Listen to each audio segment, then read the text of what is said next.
আসসালামু আলাইকুম। আমাদের অভিজ্ঞ টেকনিশিয়ান, আমাদের খুব জনপ্রিয় একজন বাইক ব্যবসায়ী, এই যে সম্রাট বাইক গ্যালারি, নরসিংদী মাধবদীতে ওনার বাইকের শোরুম। আপনারা জানেন ওনার খুবই পছন্দের একটি বাইক ইয়ামাহা R15 ভার্সন 3। এই বাইকে আমাদের একটি টেসলা গোস্ট আধুনিক রিমোট ডিভাইস ইনস্টল করা হয়েছে। ইমন এখন ফিচারগুলো বোঝাই দিবে, ফিচারগুলো বোঝাই দাও। এটার গোস্ট রিমোট মোট কয়টা বাটন আছে? তিনটা লক আনলক চাবি বাটন। এই মাঝখানে থেকে চাবি লক মানে অটো কাজ করে। এটা রিমোটটা কাছে আছে, যখন চাবি অন করবেন দেখেন অটো আনলক হয়ে গেছে। গাড়ি স্টার্ট অফ করে দিলাম, গাড়ি মিটার অফ করে দিলে এটা 3 সেকেন্ড পর অটোমেটিক লক হয়ে যাবে। 1 2 3 এই যে লক হয়ে গেছে। রিমোটটা নিয়ে যেখানে যদি দেন দূরে চলে যায়, রিমোটটা দূরে চলে গেলে চাবি কাছে আছে। কেউ যদি গাড়িতে হাত দেয়, গাড়িতে আওয়াজ হবে, রিমোটের ভাইব্রেশন হবে।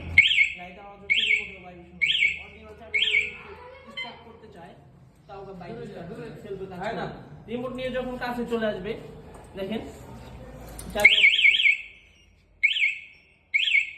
রিমোট নিয়ে কাছে চলে আসছে, চাবি অন করছে, এই যে অটো আনলক হয়ে গেছে।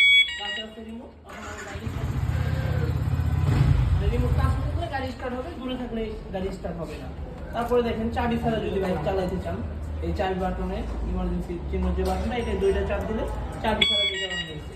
এখন চাবি ছাড়াই বাইক স্টার্ট। অরিজিনাল চাবি দিয়েও বাইক স্টার্ট হবে না।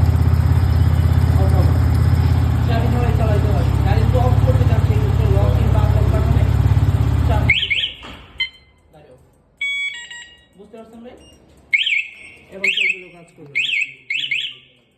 সাউন্ড সিস্টেমটা বন্ধ করতে চাইলে আনলক বাটনে চাপ দিবেন। নরমালি কাছে থাকলে গাড়িতে সাউন্ড করবে না, রিমোট থেকে দূরে চলে গেলে সাউন্ড করবে। যে আমি শুধু ভাইব্রেশন চাইলে বললেন, শুধু যদি ভাইব্রেশন চান, লক বাটনে 2 সেকেন্ড চাপ দিয়ে ধরে রাখবেন, আপনার গাড়িতে অন হবে। শুধু ভাইব্রেশন, শুধু রিমোটে ভাইব্রেশন হবে। আর আবার করলে একটা চাপ দেন, একটা চাপ দিলে গাড়িতে অন